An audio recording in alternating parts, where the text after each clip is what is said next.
Are you concerned that some of the payments, the cost of living measures in the recent budget have added to the inflationary environment we're in at the moment?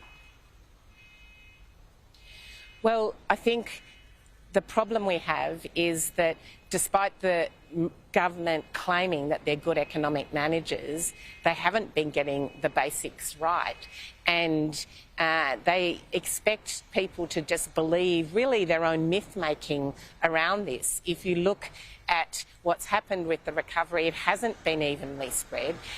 We've seen increases, for example, in company profits, but labour and the share that working people get out of improvement in productivity is the lowest, one of the lowest it's ever been.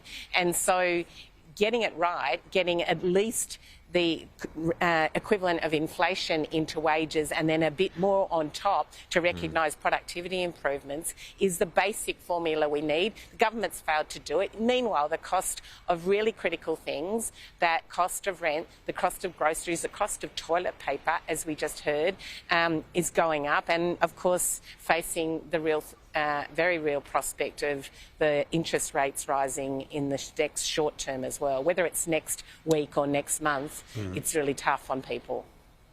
It's certainly looking likely that it's going to happen next week now. Michele O'Neill, how much is the union movement mobilising to try and help the Albanese opposition win here? We've seen the ACTU play crucial roles in the past, not the least of which back in 2007, which we touched on as well, the last time rates rose in a campaign. How central will the union movement be in 2022? Well, we're very clear about this, Kieran. Working people can't afford another 3 years of Scott Morrison and his government. So we are urging people to vote to change the government, and we think that's because that's in their interests. We know it's in their interests.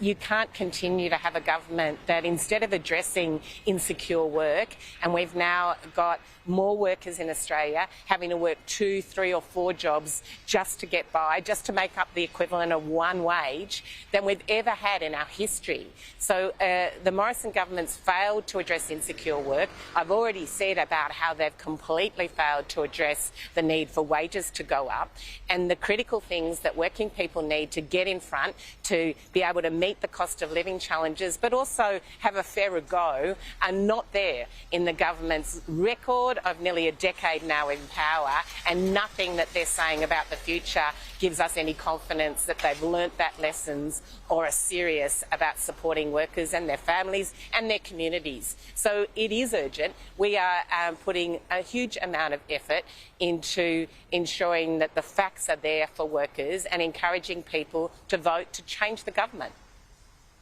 ACTU President Michele O'Neill, thank you for your time. Appreciate it.